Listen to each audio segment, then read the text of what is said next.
In this video, I'm going to go over how I set up Bill's sermon slides for playback so that they go to the main screens properly and they go to the webcast and to the stage display or the confidence monitor behind the booth properly. So the steps in this generally are, as you see on the screen, we need to retrieve the sermon from email.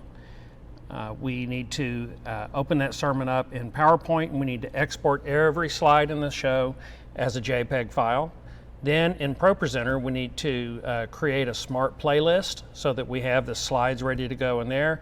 And from that playlist, then we will populate the sermon presentation with the new slides.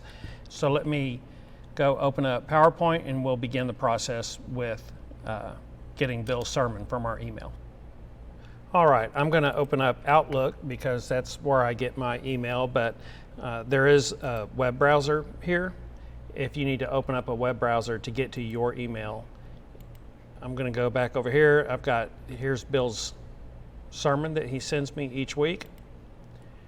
Let's save that to the desktop. This is 6/19/2022. So I'm going to save that.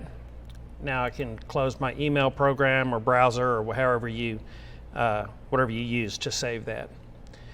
So I've got the PowerPoint here, 6/19/2022. I'm going to open this in PowerPoint, and you see Bill already has blank slides in here, black slides.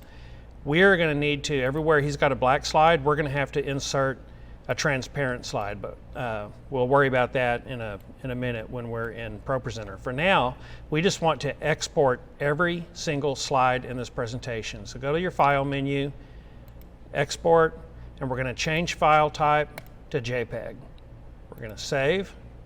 We're going to put that on the desktop. Now it's going to make a folder with the same name as the PowerPoint. Select Save and select all slides when it's asked what slides you want to export. You'll see a little status bar there. Okay, so everything's been saved. We're done with PowerPoint now, so we can close that. And you'll see that that created a folder on the desktop, and here's all the slides in that presentation that we just exported. So now we're going to open up ProPresenter, and we're going to have to do just a couple of things before we start pulling those slides in.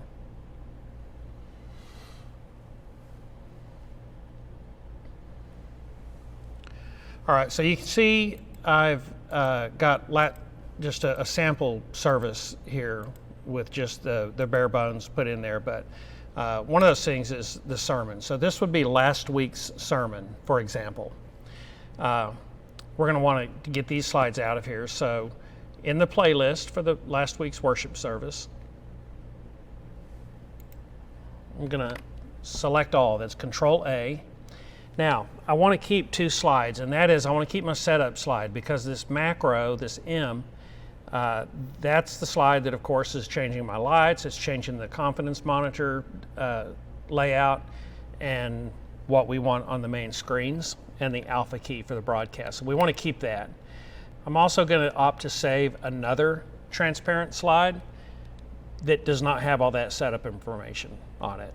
So now I can just right-click that or just hit the delete key, and it just got rid of every slide except for my setup slide.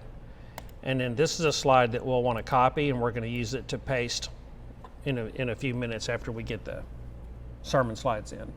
So come up here to your media. And in your media bin, you've got different folders, and ProPresenter actually calls them playlists. So we've got announcements, backgrounds. I had Mother's Day, Father's Day. There's all kinds of communion slides, different countdowns, Christmas themed slides.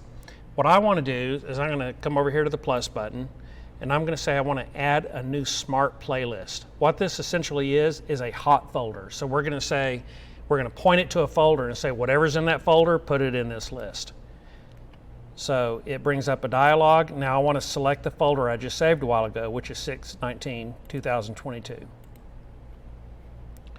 All right, so you see here are all of Bill's slides. They're in order, and they've got the black slides that he put where he wants them according to his flow. So from here, I'm going to select all, Control A, and I'm going to drag these up into the sermon. Now, again, let's get rid of our media bin so we can have a little bit better picture of what we're doing. Again, I want to make sure I've got that copied, and I don't really need that there, nor do I need that black slide anymore because I've got a transparent slide right next to it. Now, I need to, everywhere there's a black slide, I want to replace it with a transparent slide. But if I just start pasting in this view, it's going to place all of those slides that I'm pasting at the end of the presentation, and I don't really want that. So I'm going to instead come up to the Edit layout, and now whenever I select a black slide, now if I paste, it's putting it right next to that. Here's another black slide. I'm going to paste. Another black slide, paste. Now I'm going to go through here, and instead of right clicking, I'm just going to select Control V. I'm going to press Control V, and it's a little faster than right clicking. But I wanted to show you both ways. I know you can't see that I'm pressing Control V. That's why I was showing you that you could just right click it.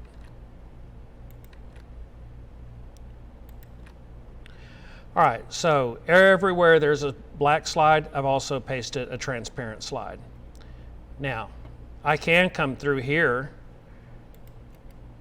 and just start deleting the black slides.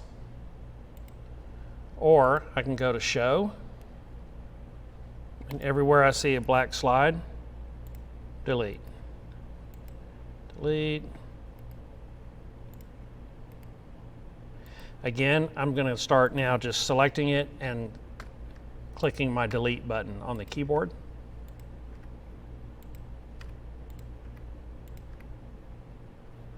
So I want to make sure I do not have any black slides in here, that they're all transparent slides. By the way, let me go back. You can tell the difference between black and transparent because black actually looks black. Transparent is a checkerboard. So we'll go ahead and delete that one. Again, I just wanted to show you the difference. The next thing we want to do is select all. It's Control A. And you can see that all of these slides are background slides. You've got blank in the top, and then you've got the image icon behind that. That's indicating that it's a background slide.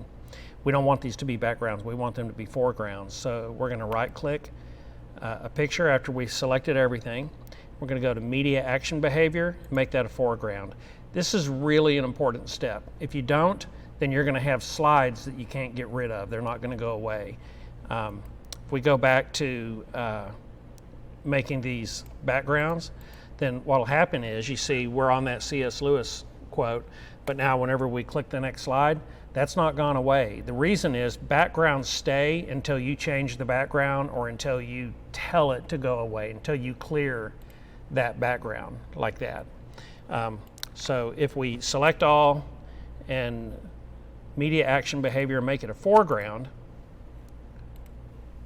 now whenever we click it, it goes away. The effect of that is it just goes black on the main screen and it goes transparent on the broadcast. The last thing you want to do is just double check. You've got our group slide, our setup slide is really slide 1, then slide 2, 3, 4, and I'm looking at Bill's slide numbers here. And so you've got 6, 7, then you've got 14, 21. So you can just count the slides and make sure that they're still in the right order. All right, that is how to get Bill's slides from PowerPoint into ProPresenter.